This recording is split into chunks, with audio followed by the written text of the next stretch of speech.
রাস্তার মামাদের থেকেও অনেক বেশি কালারফুল এবং টেস্টি একটা আমড়া মাখার রেসিপি শেয়ার করতে চলেছি। অনেকেরই হয়তো এটা দেখেই খেতে ইচ্ছা করছে। চলুন তাহলে এই মজাদার আমড়া মাখা কিভাবে তৈরি করেছি তার ফুল ভিডিওটা একবার দেখে আসি। আসসালামু আলাইকুম, কেমন আছেন সবাই? আশা করি আল্লাহর রহমতে যে যেখানেই আছেন সবাই খুবই ভালো আছেন। আবারও হাজির হয়ে গেলাম নতুন একটি রেসিপি নিয়ে। আজকে তৈরি করে দেখাবো সম্পূর্ণ স্ট্রিট ফুড স্টাইলে মজাদার একটা ঝাল ঝাল আমড়া মাখার রেসিপিটা দেখেই কিন্তু অনেকের এখনই খেতে ইচ্ছা করবে। আমড়া মাখাটা তৈরি করার জন্য এখানে আমি পরিমাণ মতো কিছু আমড়ার খোসা ছাড়িয়ে খুব ভালোভাবে ধুয়ে নিয়েছি। তারপর এই আমড়াগুলোকে একটা ছুরির সাহায্যে একটু চিকুন চিকুন করে কেটে নিচ্ছি। আমি এই কাজটা ছুরির সাহায্যে করে নিচ্ছি, আপনারা চাইলে যে কোনো বটি দিয়েও কিন্তু এরকম টুকরো করে নিতে পারেন। অনেকে আমড়াটাকে একেবারে গ্রেট করে তারপরে মাখা তৈরি করে, সেভাবে করে মাখাটা তৈরি করলে আমার কাছে খেতে খুব একটা ভালো লাগে না। আর এভাবে কেটে কেটে আমড়া মাখাটা তৈরি করলে আমড়া মাখাটা যেহেতু চিবিয়ে খাওয়া যায়, এটা খেতে কিন্তু অনেক বেশি টেস্টি লাগে।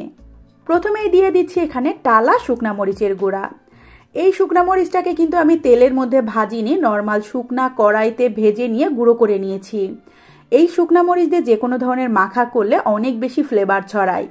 দিয়ে দিচ্ছি স্বাদ মতো লবণ, হাফ চামচ পরিমাণ চিনি। তারপর এখানে অ্যাড করে দিচ্ছি আমি তেঁতুল। পরিমাণ মতো কিছু তেঁতুল নিয়ে খুব ভালোভাবে ধুয়ে আমি পানিতে ভিজিয়ে রেখেছিলাম, যাতে করে খুব সহজে আমড়ার সঙ্গে মিশে যায়।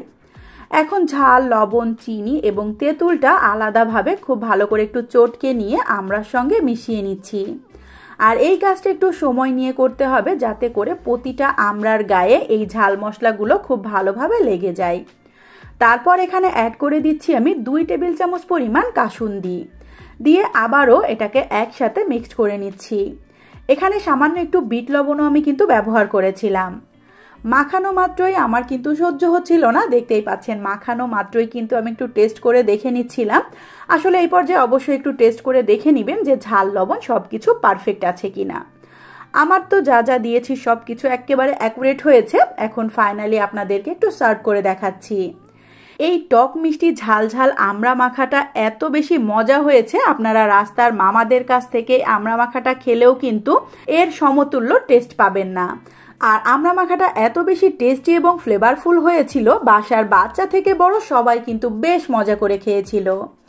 তৈরি হয়ে গেল খুবই সহজভাবে মজাদার একটা টক ঝাল মিষ্টি আমড়া মাখার রেসিপি।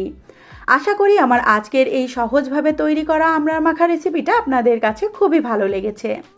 রেসিপিটা যদি সত্যিই ভালো লেগে থাকে, চ্যানেলটাকে সাবস্ক্রাইব করে চ্যানেলের সাথেই থাকবেন।